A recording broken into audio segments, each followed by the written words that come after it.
I'm on a date tonight, so I'll have to just looking good. No, I'll just do it in front of her, actually. Going! He's kept going! He scored! Oh, Stockport pressure.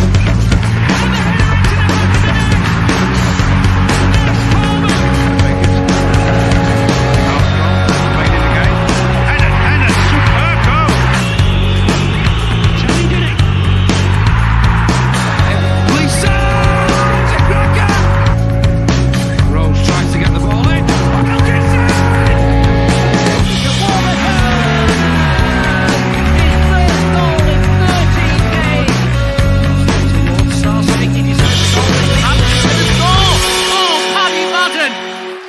It's a 5-star performance from Stockport County. All right, we got a small house, but we got a big bloody heart, I tell you.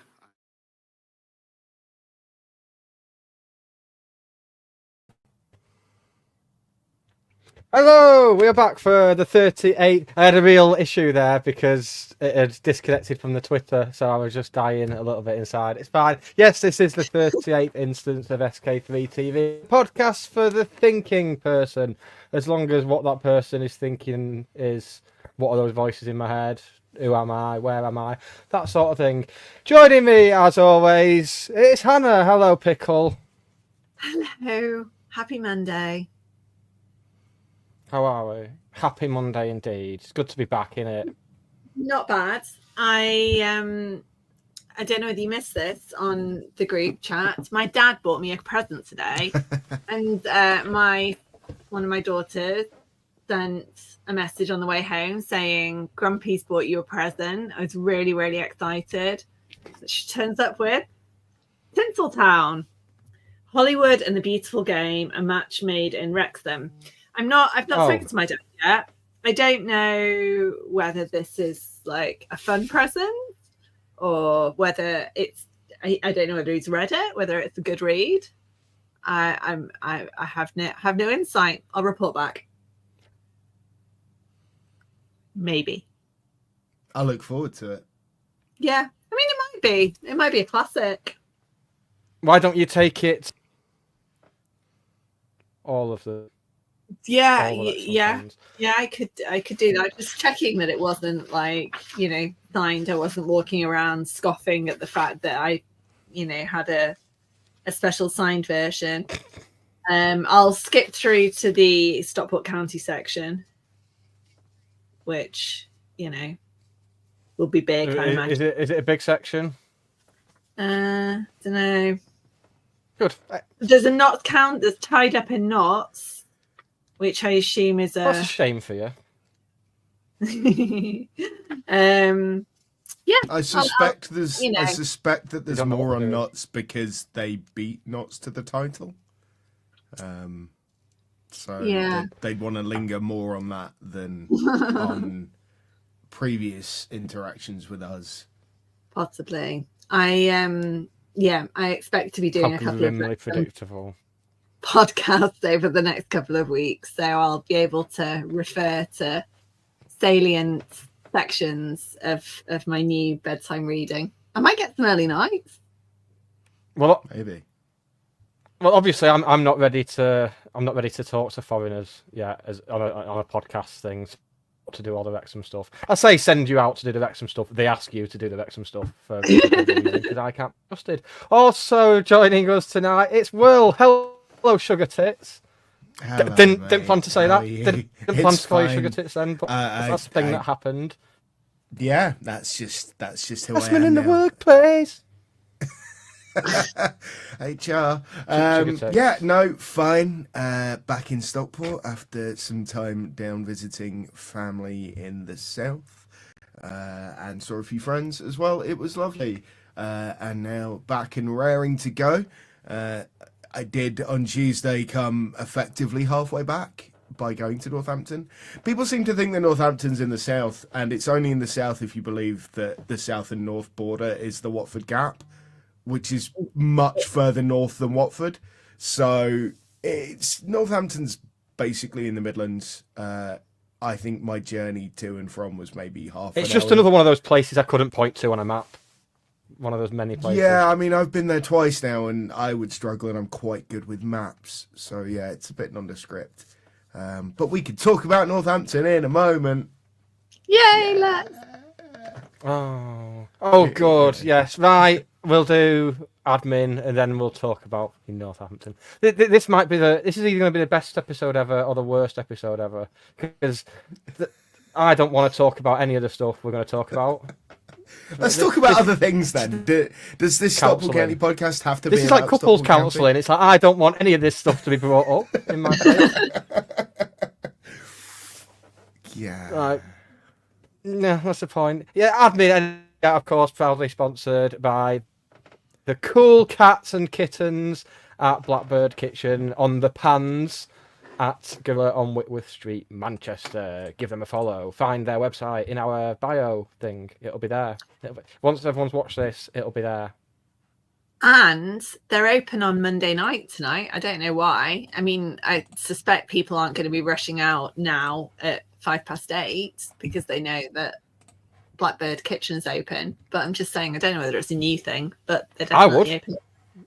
Sometimes if they've got a gig I already wish I'd not signed this tonight. Oh, well, you know, same. Let's get it over and done with. Oh, God. Right. Do you have any admin? Anyone have any other admin before we get into it? Oh, like and subscribe and leave us 5-star reviews. It doesn't matter what I forgot about that. review says, but yeah, I've not checked if anyone's done it. Good. But I've been very much done in by the chocolate cake this week. I'm not done that. Shouldn't have done that. That's why I don't go to Blackbird Kitchen, our sponsors, directly before doing this, because I'd just die of too much good food. Calvin, yeah, I was just going to say, well, we could go off in a tangent about pies, because Calvin Briggs had messaged into the pod telling us that a Stockport chippy had won pie accolades. Andy did not enter any pies this year. Way too much going on. But the I can't remember what it's called, the Town Friary, I think, and it's in Marple Bridge. I was so excited. I was thinking that it was going to be in like deepest, darkest depth of Stockport, and it would all be cold by the time I got home. It's not. It's in Marple Bridge. So they've won awards for like 4 or 5 of their different pies, and they're not open on Monday because I got really excited. So that might be tomorrow's tea. And also, that also links in with a revelation that you threw on me before, Hannah, when we were talking about the return from loan of the most Metrolink stop-sounding county player ever. Yeah. Yeah. Me. You informed me that his family have got a cafe restaurant place, and it's what's it called, Hannah? Tell the people. Me, M-E-E, Time, T-H-Y-M-E, like the herb. And they superb. It's like people are trying to reclaim all my wanking euphemisms from me. They're on. You can order them for delivery on Just Eat, and they have a breakfast called the Fill Me. I think was that what I told or me? Yeah, Fill Me big breakfast, and they've got a mini me breakfast box, which I thought was very cute. So the possibilities are endless. When are we all going? Let's do this. I don't think you can go. Now, should we just fuck this up? No, they're only open at lunchtime. Just to put a spanner in the works. Good for me. But yes, Ashton Mee was sat at the back. I tend to just cry at lunchtime.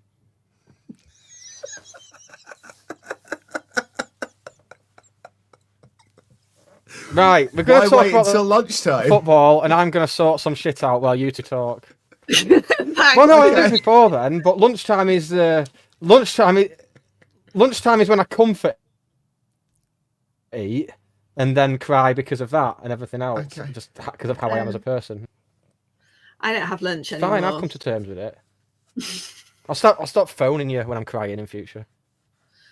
Okay. So I'm having enough for the both of us, baby. Right.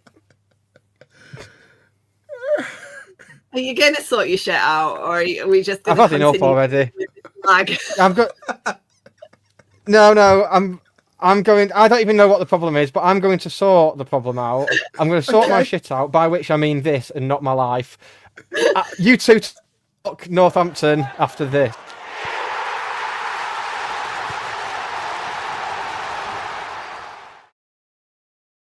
Yeah, the East Midlands. So Northampton. Football happened. Do you know what? My kind of overriding memories of last Tuesday were sitting having fantasies about Wagamamas. That was it. Like, because it was just on top of the hill like a beacon. It was the most effective subliminal advertising I've ever encountered, and I've wanted Wagamamas since. But have you been to Wagamamas since? No, and I did say to Jamie in the first half that if it didn't improve, then I was going to go there for the second half, because we'd encountered Shrovetide though on our way through Ashbourne. So yes, you did mention this to me. Yeah. Upwards and the downers, and I don't actually know how it ended, but the upwards were winning, I think, at the end of Tuesday. I think you should explain to the viewers and listeners what this is, because I'd forgotten it was a thing. Yeah.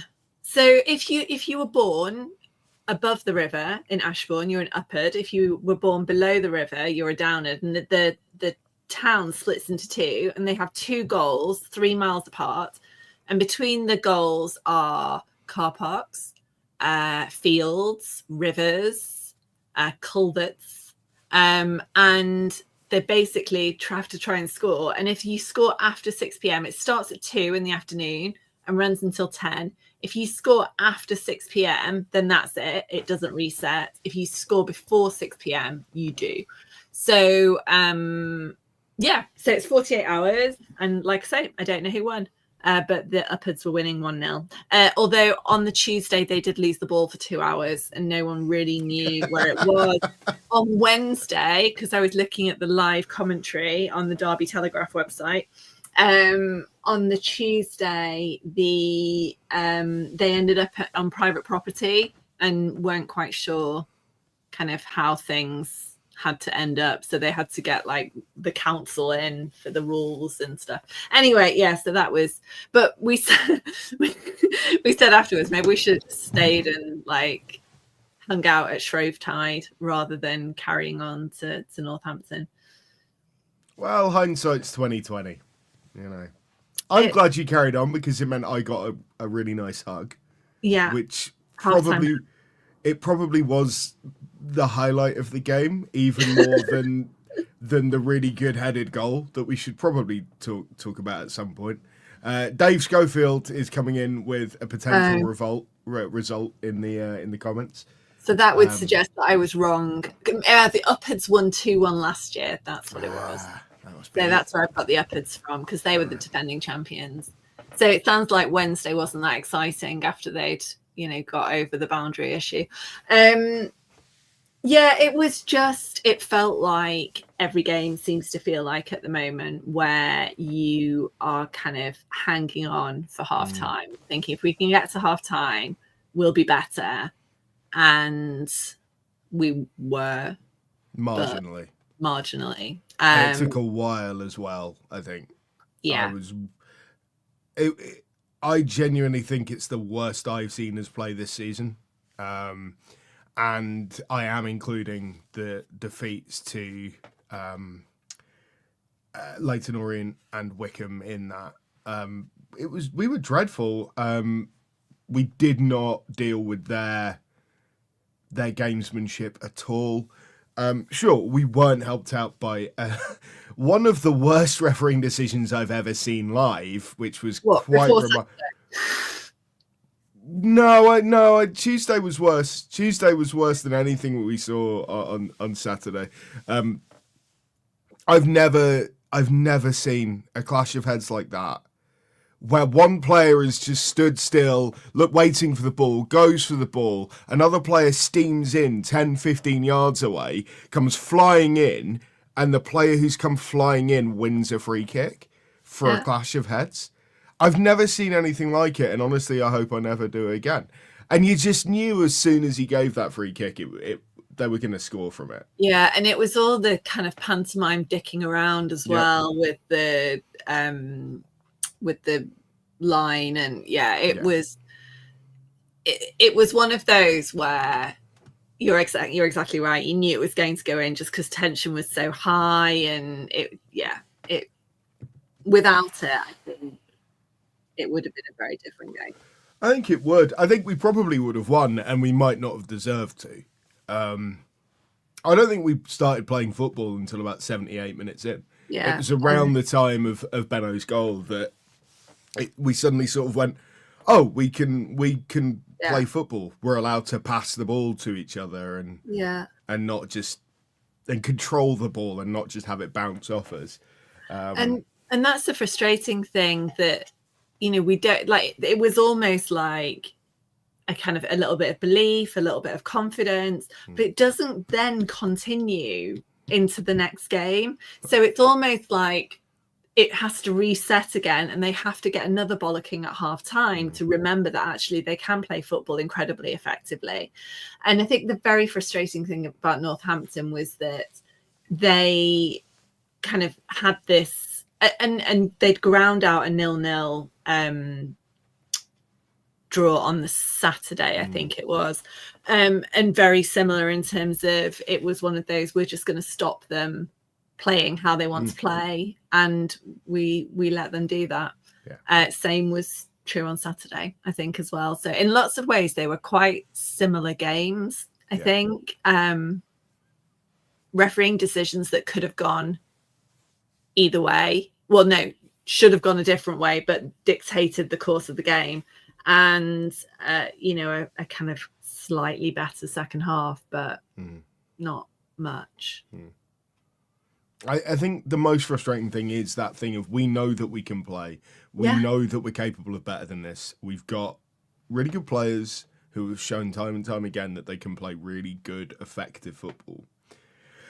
And yet, for large periods of time, we are sort of getting dragged into a game of football that we don't want to play. I mean, it's funny, I've mentioned before, I have this weird obsession with reading other fans' opinions of us, because I'm interested. I watch this every week. I want to know what other people think. And it's really interesting. Yes. It's really interesting the amount of pretending times... I've been here all along. Yeah, it's fine. Anybody listening won't have known and what had happened until then. Until you mentioned it, yeah. Until you mentioned the fact that you were pretending you'd been here all along.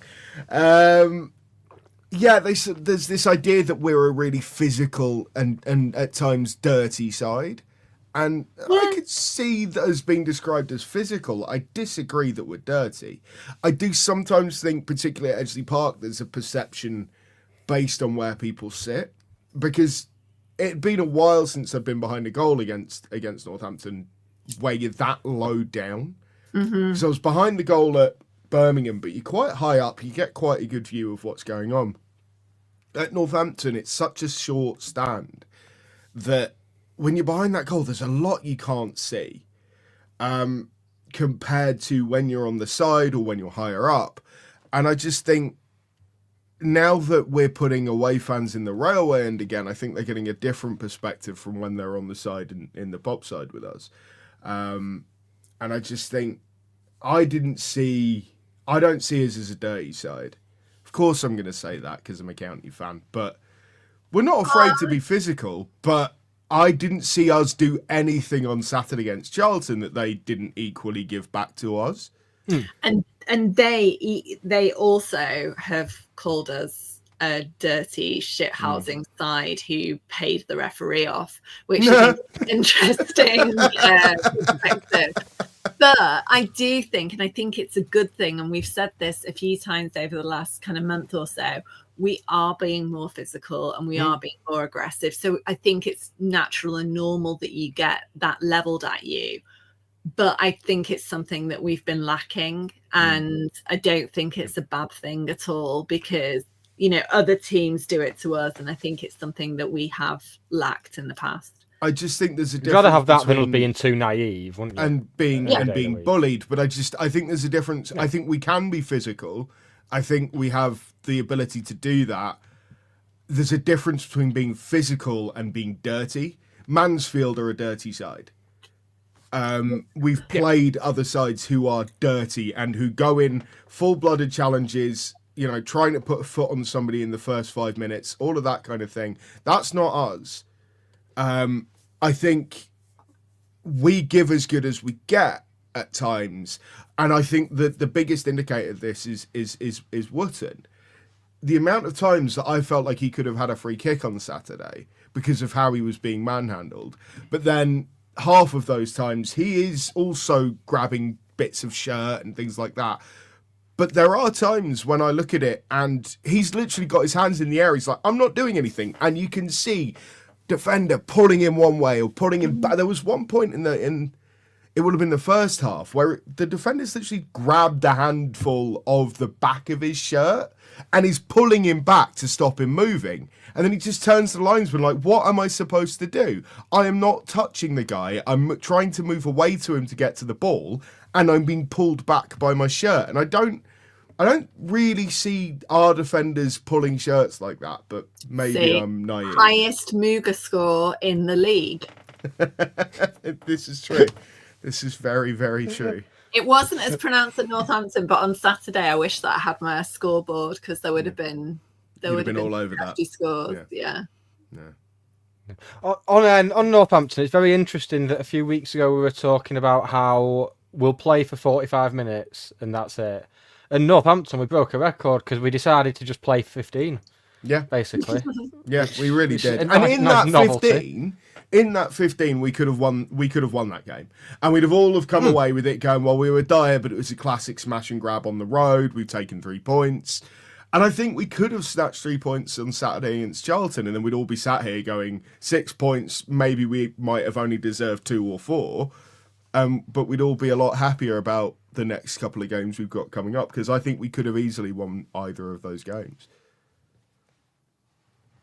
Some of us dozed off and missed the equaliser on Tuesday. It wasn't me. It was me. I that was at the point at which I kind of came to life and was then disappointed. It felt like 2 points dropped rather than a point gained. Yeah. And despite that, at half-time, as I did the week before, as I did on Saturday, would totally take a point. But we have to do better. Yeah. If promotion is in our sight. Yeah. I think Dave Schofield has made a very interesting and maybe astute point in the comments. Over the past 4 games, we've gone into one of DC's overthinking it modes. He's set us up to contend with the opposition when we really don't have to. They're just not good enough to worry about. And I think there's a lot to be said for that. It does happen occasionally. Not in major cup finals like it does with Pep Guardiola, to be fair. He saves his overthinking for like Champions League finals and shit.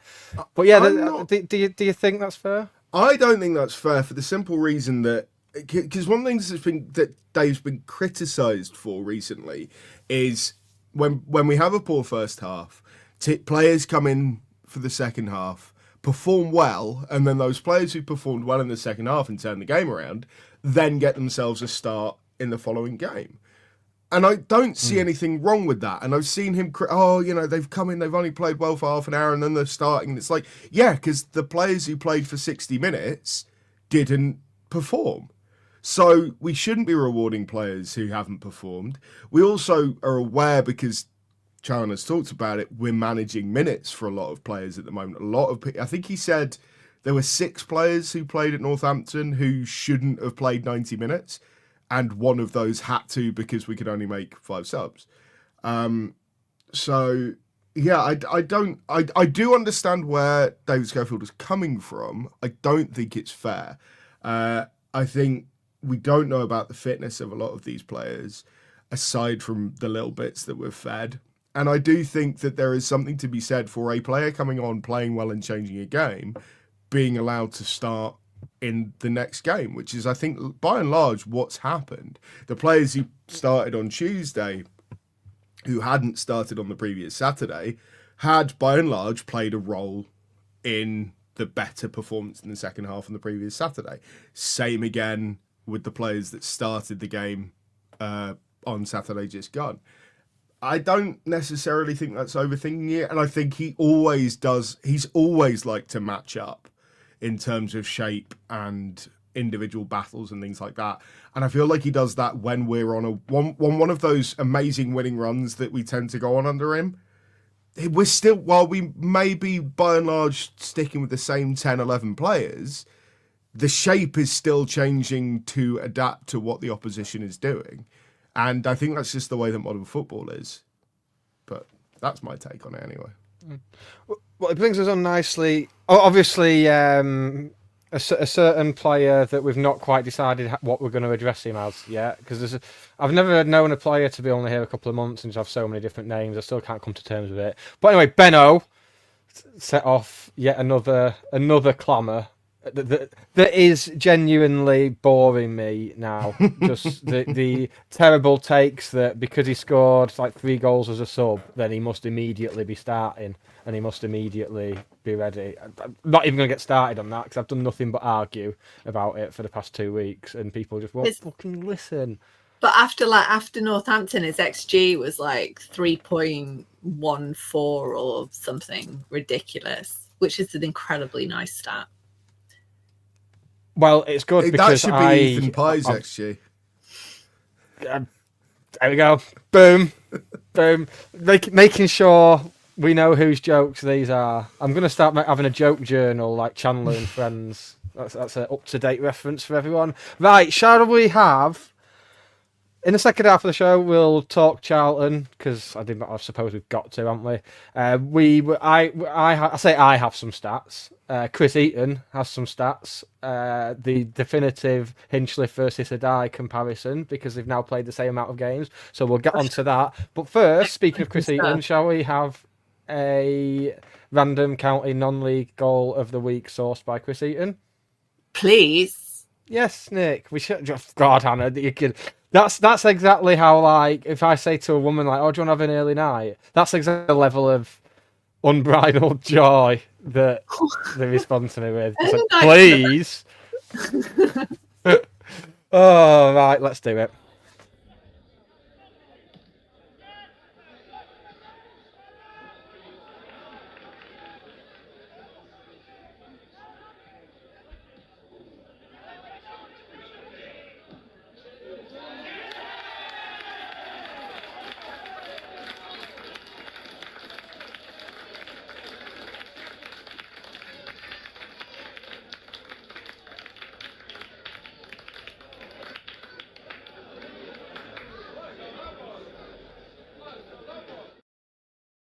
That was bleak, wasn't it? Oh, God. That was Chris Churchman scoring his allotted once-a-season screamer at Gainsborough in January 2014. A 5-1 win in which Christian Dennis scored a hat-trick before he started paying him to score goals for other teams. I still, after all this time, can't work out if I like that kit or not. No. I liked really it, and then I went out and bought it and decided I didn't.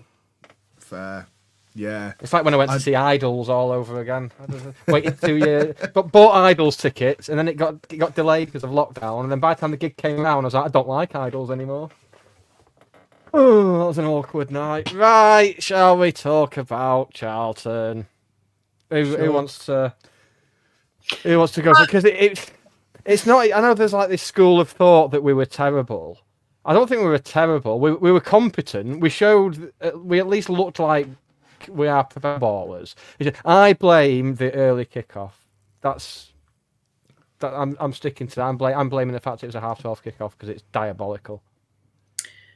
Yeah, I've been in the 1883 because I love Dan Malt a few times this season for early kickoffs, and every week Bellis says to Charlie, like, how does the lunchtime kickoff affect the players? And he says, they've got to, it doesn't make much difference to him, he says, because his kind of prep is the same, but for the players, they've got to be in earlier, they've got to have had their their pasta at 10 o'clock in the morning, which isn't always the nicest thing to have to choke down, and so there's Well, that. I was going to say this because in the corporate, you're having to eat like lamb chops at 10 in the morning, aren't you? In the corporate, It was. I think I'd rather eat pasta. Gammon is. Oh no, I suppose it's not far from bacon though. In a way, Well, I gammon, did right. So that was is, my take. I did think it was going to be like pseudo breakfasty, but it wasn't. It was more like a roast with like braised leeks and colcannon mash and some kind of mustardy sauce. Oh, hello. Yeah. And I Sorry, get I'm called just putting pseudo breakfast. I'm putting pseudo breakfast into my show notes. The episode title. But I think so. Again, the Charlton fans, including Lee Ryan, inexplicably, Emma came in at one point. She said, "I've just had my photo taken with Lee Ryan." Like, okay. Oh, he's a Charlton fan. I thought there was some connection with Stott, like there is with like everyone else remotely famous who turns up to go. I was like, how have Lee Ryan and Stott? I can understand him crossing paths with like Thiago Alcantara and stuff like that because they live in the same place. But how have Lee Ryan and Mark Stott? Is Lee Ryan like bothering the students in the luxury student accommodation? That was the only hypothesis that I had left. It could be, but he's a Charlton fan. Yeah. So Lee Ryan aside. We've not beaten Charlton in the league since 1998 or something ridiculous. So like the Northampton stats, it's just one of those weird, and I wouldn't say a bogey team. They're not, a Mansfield but there's that kind of that legacy. They have been on a very good run. And so, it kind of speaks to, I agree with Dave Schofield for some of the games. I think for Blackpool, for Northampton, I think for Charlton, and then we've got Wrexham and Bolton coming up. They are on form. They have, they were unbeaten in their last, I get these Sky Bet stats pack stats. This is the most ridiculous, tenuous. I'd love to know who has the job of pulling this, right? Charlton Athletic are unbeaten across their last 7 league games against sides from Greater Manchester. Where is this drawn? Yeah, right? Where are they stopped? Oh God, yeah. I've seen it all. We've won 4, drawn 3. This coming after a run of 7 consecutive losses against teams from the county between August 2021 and October 2023. And then the next one, Charlton had lost just 2 of their 11 league games played on a Saturday. 1 5, drawn 4, keeping 7 clean sheets across that time. By contrast, since the start of March last year, so in the calendar year, Stockport have won 16 of their 22 home league games, scoring 1.9 goals per game on average during that time. I mean, with stats like that, just how do we fare against teams from the county? Greater Manchester's not a county; it's an administrative borough, I would say. But yeah, have we gotten against teams from Greater London in that time, Hannah? Did they have anything on that? I don't know. I'll tell you when we play one in the playoffs inevitably because Sky Bet will roll them out again. Yeah. So I think like Bolton are top of the form guide over the last 6 months, but Charlton are second, and then Wrexham. We've dropped down to 9th with a couple of draws and the loss against Cambridge in there. So I think we definitely shouldn't have underestimated them, and I don't think that we did, but I do think certainly in the second half, what's his 2 chances. Benno came close for that collar pass. I think the scoreline doesn't necessarily reflect the performance in its entirety. That said, there is it Leeburn, their centre forward, like 6'7" or something ridiculous. Yeah. He was terrifying, but we neutralised him, and he wasn't allowed to do. His dad used to play for Charlton. He did. He's only which young. Always makes me feel old. I know, and he won in. He's only like 2021, I think, and he won in December League One Player of the Month, and he won Young Player of the Month as well. So it'd be interesting to watch him over the next few years, because to be that height and speed, that what they were very good at was they would, and we've seen other teams do this to us before, Mansfield did it particularly effectively, they would pack the box defensively and we kind of stood no chance. You'd see the players like on the outside, like, I don't know how to get this forward. And then you get the people shouting, forward, not backwards. But they were really good at catching us on the counter and then going literally box to box, before, like the blink of an eye. So kind of effective, but then not ruthless enough in the final third, which I think is an argument that you could level against us as well. But yes, Dan Malt is right. I've never seen us lose after having been in the 1883. Never. So if anyone wants to join, like contribute to my fund to the end of the season, it could end in a load of pointless scores. Well, not pointless, but So how does it work then? If we were to get to Wembley for the playoff final, yes. then can you have a one-woman screening of it in the 1883? No, I'll take one need for the Club, team. I'll need Club Wembley. I'll need it. that'll Need it. It's vital. Yeah. Can I come? I want to be. I've never done the whole posh corporate thing. The closest I ever came to the posh corporate thing was it was me and Phil Robbie at Agborough at the away game against Worcester, where Charlie Russell got body slammed. Thank you. I couldn't remember Charlie Russell's name. I missed. I hear it as well. Kidderminster, and it's either us getting relegated or Charlie Russell getting super. So we'd gone. I don't even remember if we actually paid to see the game. Thinking about it, we must have done. But I was with Phil in the pub beforehand, and we just walked in through a door at Agborough, and suddenly we're in their like corporate room, and I just felt so uncomfortable. Phil was in his element, and the game was going on behind a glass front, and I think about 10 minutes in, I just went up to a steward and went, "Can you take me to the away end, please? I don't belong here." Phil, I think It Phil sounds spent very, the very entire with match. Neil and I. Oh God, I think Phil spent the entire match in their like corporate box thing. But that is the closest I've ever come to watching a game. And now I'm like, you know what? Fuck it. I want to try this. I want to see how the other side live. Nice. I like it a lot. Although the meals always I'm a fussy eater, and the meals are always just way too fancy for me.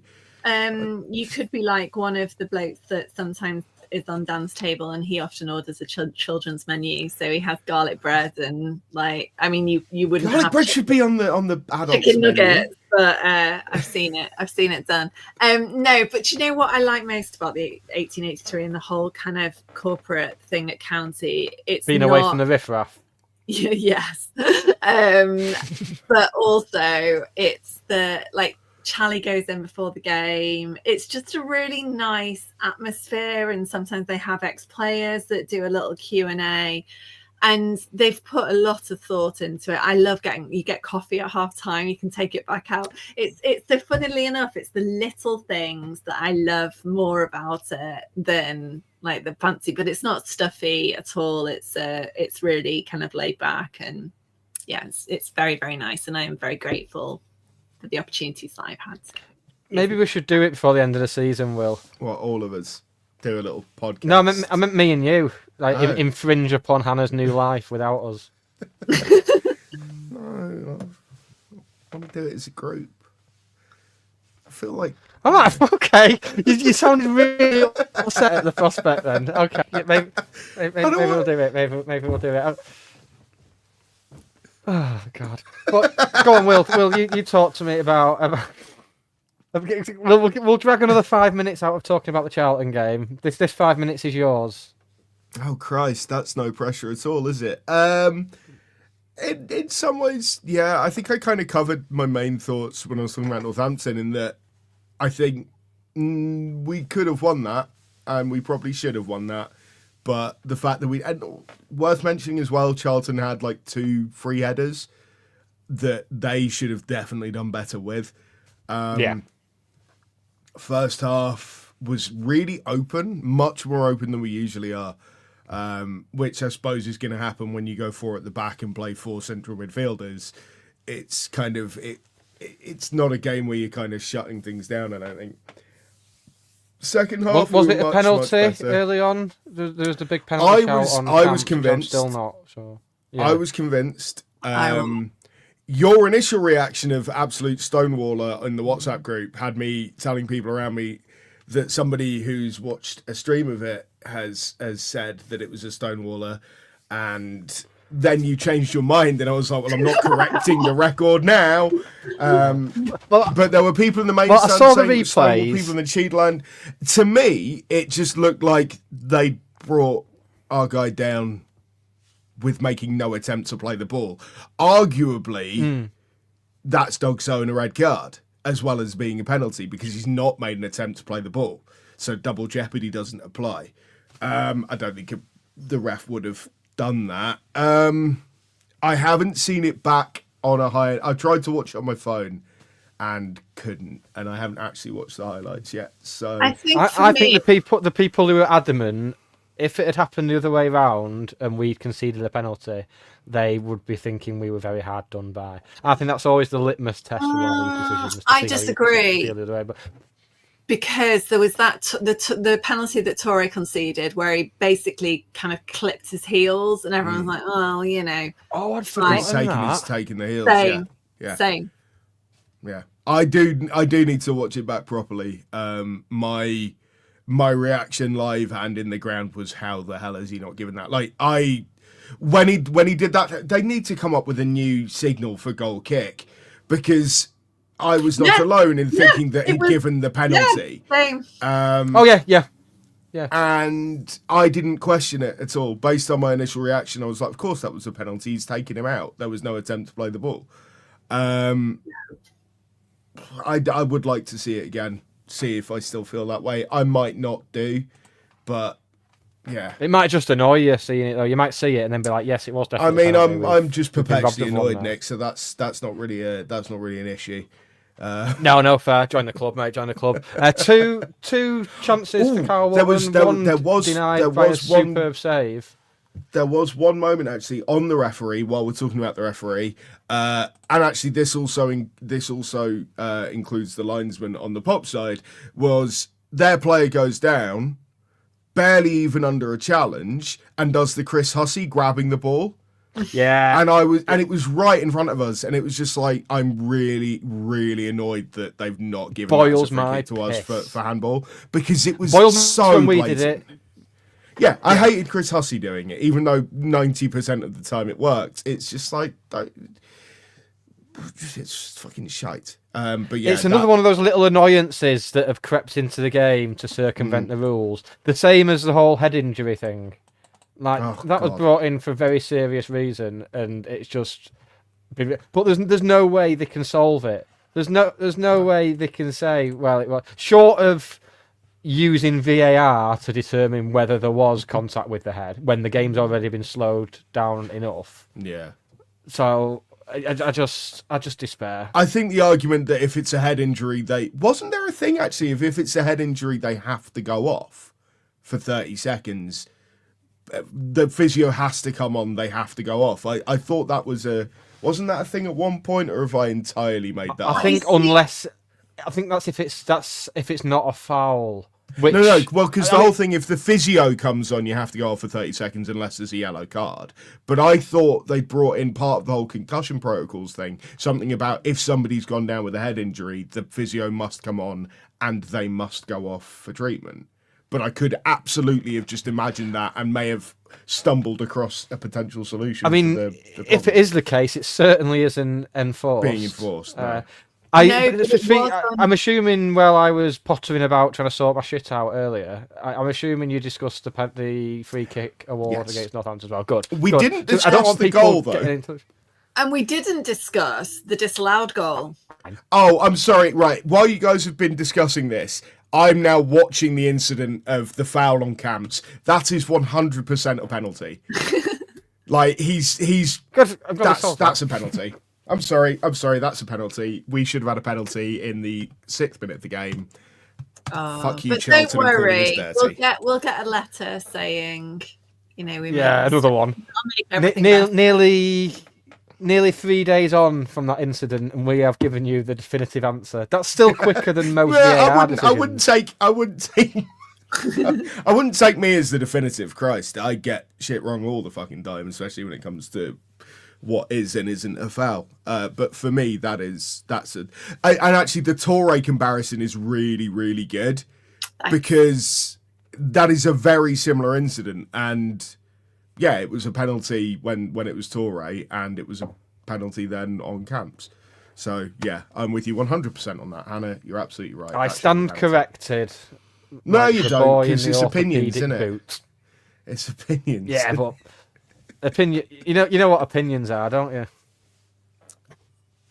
I was hoping you'd have an answer, but no, I don't know what opinions are. Bag of shit. That's what opinions are. They're like unless arseholes. it's my opinion. Everyone's got one. Hey. Everyone's got one, but you don't want to see them on a Monday night between the hours of 8 and 9 on the YouTube. But after 9, the Twitters and the Facebooks. Well, as soon as that watershed hits, baby. They're all going to be out. The disallowed goal, yeah. I tried watching that back, the one against Northampton, and the angle's really bad to see what happens. It's like it sort of does look like Cosgrove's put a hand on him, but then he just leaps to the floor. Yeah. Yeah, bizarre. I'd forgotten about that. Now I'm incensed about that referee. Sorry. That's fine. It's amazing that there's been refereeing discussion pretty much after every game. There's been something where you said, "Oh well, the refs made a mistake there. I don't agree with him there." But it feels like in the last week or so, it's just ramped up and gone mental, which does not fill me with confidence going into like 2 enormous games. I think the thing that Chalner says, he said it in a few interviews, and he said it regarding the Northampton one. The bad refereeing decisions have directly affected the result of the game.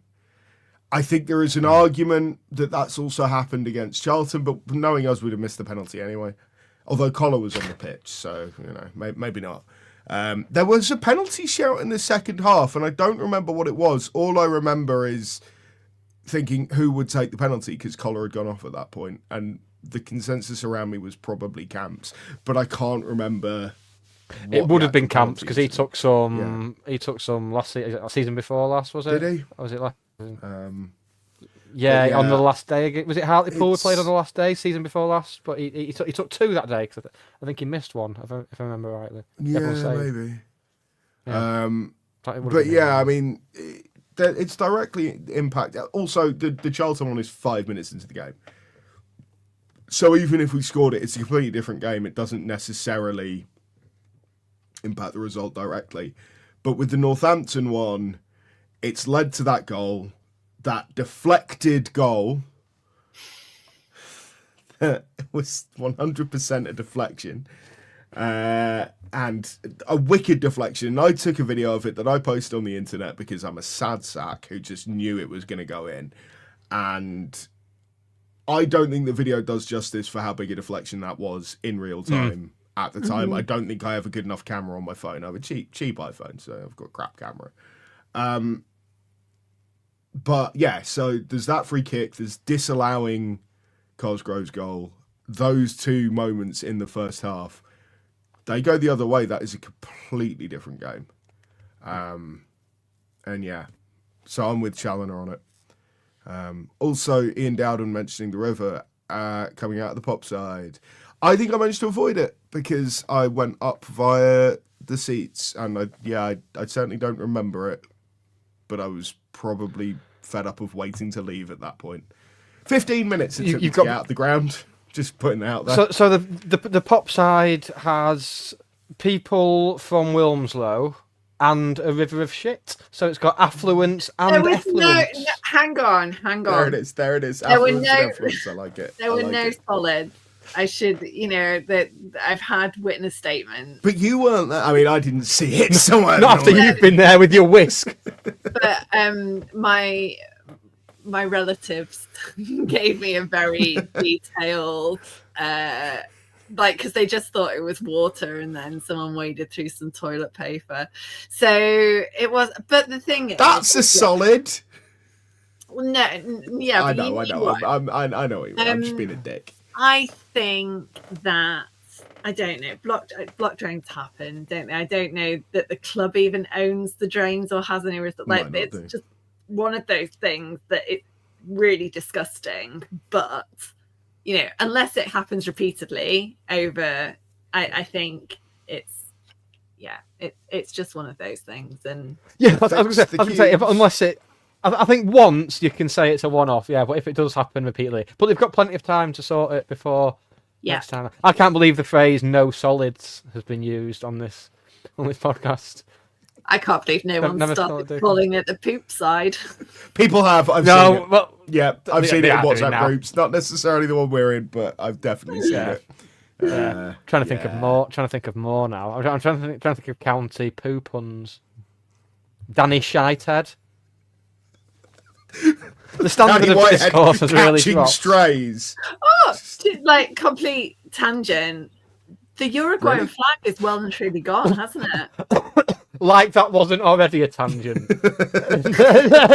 I think we could name it SK3TV : tangents. And the river was in fact a : tangent. It came to me. It just came to me. What do you mean that the Uruguayan flag's gone? What? It's so the Uruguayan flag has been missing, I think, since the beginning of the season, but there has been an empty flagpole. And now I remember that. There is a full complement of flags. But not a Uruguayan one's not there.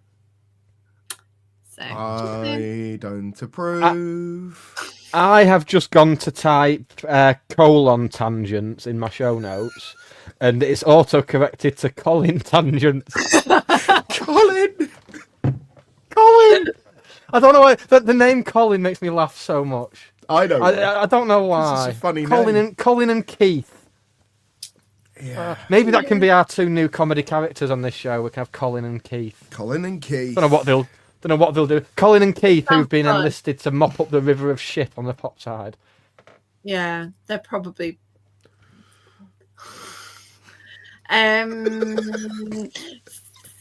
So Bolton then is on. Yeah. Bolton are playing Bristol tomorrow night, so they've got a midweek, and they're away at Bristol as well. Oh, fucking Bristol! We went there. We did. Well, I went there. They are also in very good form. The kind of post-Everett bounce is well, for the second weekend in a row, we're playing the team at the top of the form table, which is nice. But they've also appointed a new director of football today as well, who I suspect has worked quite closely with Simon Wilson, because he was at City in a player development role, which is very similar to what Simon Wilson was doing. I've not dug into the numbers to see if they did overlap. But so it's the director of football Classico on Saturday. Yeah. Sure. Director of Football Eco. They've got their player that's out with an ACL injury. Louis Barry. Oh wait, no. I think. Let me scroll down. I found it earlier on. Yeah. So I've got this feeling with these next two, with the games at Bolton and Wrexham, they're either going to go really well or really badly. I don't think there's going to be any in between. I don't think it'll be a couple of draws. Obviously, the better result for us points gained wise, if it would be to win one and lose one over drawing two. Yeah. But if we obviously, if that happens, we're losing to one of them. Who would you rather lose to? Either way, we're losing to a set of weird wankers, and I'm well aware that I'm a weird wanker. Not in the way that I do it, but I actually do have a preference on this, and it's not the way that I thought my mind would go. But as I'm sort of lying on the left hand and doing it with that one, that's just my normal. Anyway, no, I think I'd rather we lost. Did not deny. I think I'd rather we. Yeah, because I'm used to it. Yeah, I'm same. used to it. We beat them at Endsleigh Park and we lose at the racecourse. That's the agreement since we both got taken over. Didn't used to be the case. We used to beat them at the racecourse and draw at home, I think. But also, that's the agreement. Also, Bolton are one of the teams who potentially could pull us out of the playoffs if we carry on our sort of shaky performances, get some poor games. if they beat us on Saturday, they leapfrog us There you go. with the game in Like, hand. I think they can whereas we've been leapfrog us behind, tomorrow night. we've been. Yeah, they can. They can. We've been behind Wrexham most of this season. I've been sort of dealing with the fact that there was always going to be a time when they did overtake us. I'm fine with it being this season. I hoped it might be longer, but whatever. But also there is the fact that we've never lost a league game at the Tough Sheet Stadium. That name still just, I can't. Yeah, I'd like us it's to the maintain Reebok. that. It is the Reebok. It The will always Reebok, be the Reebok. Yeah, I think I think Consignia if and we- Stoke. It's if Royal we- Mail and the Spastic Society. If we have to win one and lose one, I think I would rather lose to Wrexham. So Yeah. there we go. But as I said, we're not going to do that though. It's going to be we're either going to win both of them or lose both of them. Guarantee. Just You back reckon? to Wrexham though, briefly. Did you see what James McLean put on Instagram after the Rotherham game? Like, Yeah, I mean, not a word of it was wrong. Well, I've seen pictures of Rotherham fans. he's the club captain, and I've not seen anything kind of coming out for anyone coming out and saying, you know, we disagree with his statements that he's made, or you know, anything like that. It's all just gone quite quiet. There's been nothing, you know, about bringing the game into disrepute. Yeah. Or I anything. do have a bit of a soft spot for that sort of just throwing it. It reminds me very much of I remember doing a podcast with Gary Stopforth years ago, and we just played. It was in the National League North, and we played someone at home in the FA Cup. Someone who was like 3 or 4 tiers lower. It might have been like Bishop Auckland or something. But we won, and we were asking him about it.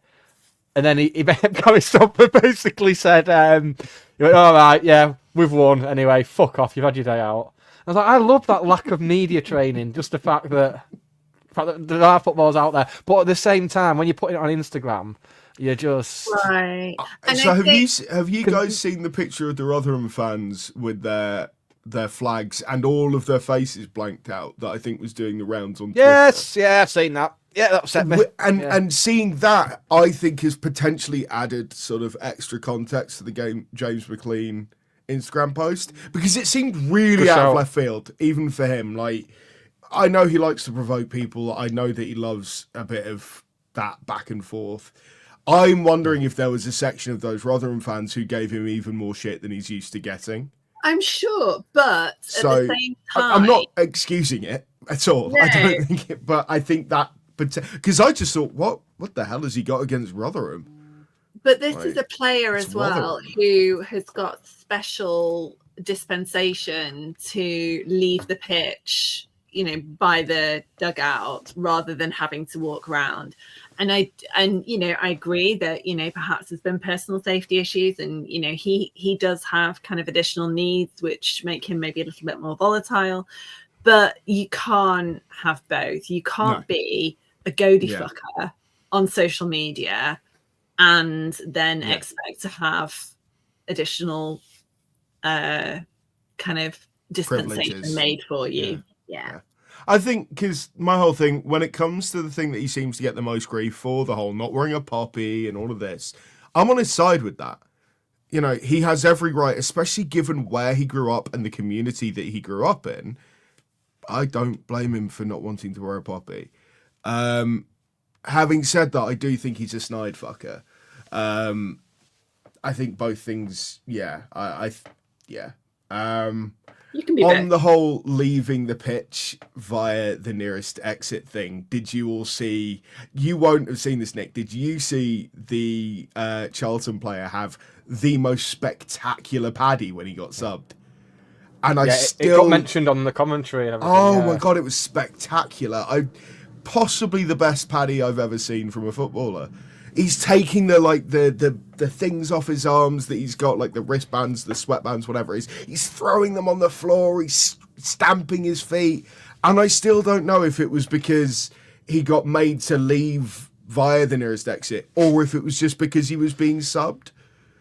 And it was absolutely spectacular. But if he was complaining about being made to leave on that side, I don't really know why, because it meant that he got to be cheered by all the Charlton fans as he walked around to the other side of the pitch. So it was better for him than sort of strolling off the pitch as Charlton tried to kill an extra 30 seconds of the game. Another game where there was no stoppage time at the end of the first half, by the way. It's happened a couple of times this season. And not a single second. But it's like one of those, like these things, they bring these new rules in the summer. They'll normally come in an international tournament in the summer, and then they'll say, right, we're rolling this out across all of world football. And then by October, they give, because they're doing this, so they're doing this new rule now that goalkeepers, if a goalkeeper holds onto the ball past his allotted time, the 20 seconds or whatever they're deciding it is now, then so the referee from now has to give, because apparently they decided referees are too scared to give an indirect free kick because they'll incur the wrath of the crowd and the players. So they've decided now if a goalkeeper holds onto the ball for too long, they're going to give a corner. Mm-hmm. And what it is basically, when they get to the last few seconds, the referee has to do arm movements to let him know. But the arm movements they've chose is the ref actually having to like mime a clock with his hands. So it's like Last Ketchup or Saturday Night or something. It's like some hot new dance craze that's going to sleep the nation. I'm so excited. When does that come in? Is that start next season or? It starts next season and it will be done by about mid-September, start of October. If we're lucky. Just drop it without saying anything. Was it this season? God, that was like proper old man yells at cloud then. Was it this season where we started with the 11 minutes of stoppage time, or was that last season? It was this. So that was a couple of years ago, because that was. Was it? That was I think it was a World Cup. It was a Winter World Cup where it started. Oh God, I think. God, my understanding of time is completely ruined. This last year has just been weird. World Cup 2018, the one in Russia, that's when they brought in, if there's a corner and a player gets pulled down, then it's a penalty. And I think England won 3 or 4 penalties from Harry Maguire and John Stones getting pulled down that way. And then I thought, that's why they changed the rule. And then it's like, oh no, we're having to give penalties here, and teams don't like it. Well, don't pull a player down in the box. I can't remember what it was. I think it might have been somebody suggested a few years ago giving a red card for dissent, like just flat out, like if you gob off a bad decision, red card. It might not have been dissent, but a lot of people going, oh, it's ridiculous, end up with like 10 players sent off a game. It's like, for the first couple of games, until everybody cottons on, oh, no, this is a new rule, we shouldn't be really mouthing off anymore. It's obviously never going to happen, but I think it was dissent. It was a few years ago, and I've slept since then. Hannah, if you could bring a new rule into football worldwide, what would it be? Oh, I don't know. I'm not agile enough to think about something like that. You're very agile, Hannah. Multi-ball in extra time. Yes. Scoring. Yes. What, instead of penalties? Yeah. So after you just chuck an extra ball on every minute, and then so there's like 20. If you get into the 20th minute of time added on extra time, it's 20 balls on the pitch, and the first person to get one in the back of the net. It becomes like dodgeball. You'd have to have a stock of balls, but I'm up for that. That sounds great. So to link in with that, we could. Well, yeah, actually, it does link in with it. I thought it didn't for a second. So if the pitch could be, if you widen the pitch so it's a square, and then what you do at the end of normal time, if it's still 0-0, then you have another pitch going across. So you have another pitch. So you have another pitch going from like the main stand to the poop side, and what you do, you have a prize draw before the game with all the ticket barcodes, and you have 2 fans teams playing against each other, just across the middle. Be great. The problem with this is we would have to flatten the poop side, and we probably wouldn't have space in the nature reserve to build a new stand to make the ground a square. What position do you want to play, or put me in the shallow end? That sort of thing. No, just going back to Hannah's multi-ball idea, can we have like enormous, you know, those balls that fire tennis balls and baseballs out really, really, really fast? You know, in the batting cage and things. Have big ones of those firing a football out, so they just ping out of the stand into the just so it's not somebody throwing it. It's got to be propelled with a consistent force, so that there's no cheating going on. Would this be greeted with a noise over the PA? Yes. Maybe like the whole ice hockey thing. The dun dun dun dun. That's baseball, dun, but not dun, ice hockey. Ice hockey have it as well. Yeah, I think they do actually. I've Thank watched you, a lot Hannah. of NHL. Yeah, because in ice hockey they have power plays, don't they? Well, yeah, but that's just when Yes, they do. there's power plays. Just when you've got one group of players more than the other, because somebody. I know, but they have music with it, don't they? No, there's Don't usually come not at me music about playing. Canadian stuff, Will. I've made love to over one Canadian woman, so don't come at me about ice hockey. Over one? Over one, but less than three. You've made love over her. She wasn't involved. No, she didn't know. Yeah, No, she I'll was have to just cut that there out. 'Cause- in case she watches. Yeah, Joe Carroll. Joe Carroll, first time in the comments as well. Hello, Joe. John. What about a Royal Rumble where every few minutes an old player comes on? To be fair, Matt's saying I'm you're up for correct. Maybe they do it in New York or something. They seem to do weird shit. But generally speaking, the music in ice hockey stops as soon as the puck hits the ice. Because they Did you play every see time there's a the- stoppage, they play like rock music in a lot of the venues, and it literally just goes to silence when the puck hits the ice. It's that. Did you ball see in the USA Canada game the other week? For some did not. cup or something? So there were 4 fights in the first 11 seconds. Like literally, the second the buzzer went to start the game, like a USA player and a Canada player were just like helmets off, like fucking bang! It's brilliant. Thanks, It must Trump. just be because it was an exhibition game, because you don't get as many fights in the NHL these days. No, it was like some World Championship final thing or something. It was like the NHL. It was a It's not the 4-team NHL. championship. It was USA and Canada, and it was two other. It was like Finland and someone else who has a lot of snow. Somewhat like that. Lithuania, Latvia. It might have been Estonia. Lithuania. Yeah. I think Call Estonia in have now. more snow. Yeah. Per I like capita. ice hockey. I'd support a team who have been really, really good for years. It's been like the opposite of County though, because as County have got good again, my NHL team have got really bad. We're really bad this season. Like we look like we're tanking, but we gave would you the say you 3-star. support them? I'm a Pittsburgh Penguins fan. Always have been since I was like 4 years old because I like. I went a bit Stewie Griffin then. Like, Just a little bit. That Just a novel you've been working on. See, Matt knows. Did you say Finland? Because I thought. Did you? Yes, I Finland. I had Finland. Yeah, okay. So USA, Sweden, Canada, that you and missed. Finland It were was the three I Sweden you had. missed. It was Sweden, yeah.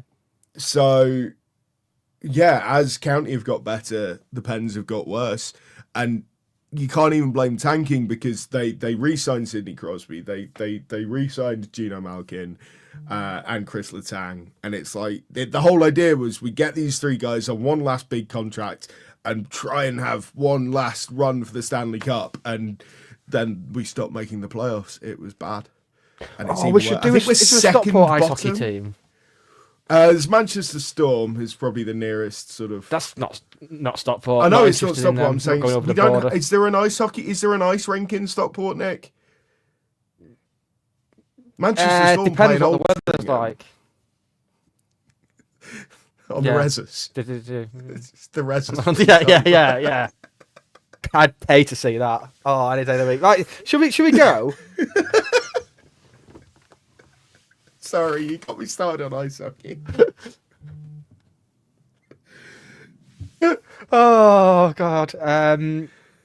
Yeah, I'm gonna write a strongly worded letter with all of the stuff that we've outlined tonight. All the good ways to change it. I remember years ago, there was something on. I think it was part of Football Focus. We're talking about 20 years ago, and they had like all the big names in the game, and they were asking them like what they'd change about the game, and it was all. Well, at the time, it was all like, goal line technology and all that sort of thing. And then it cuts to Mark Lawrenson, and they said, what would you change about the game? He's like, nothing, just leave it as it is.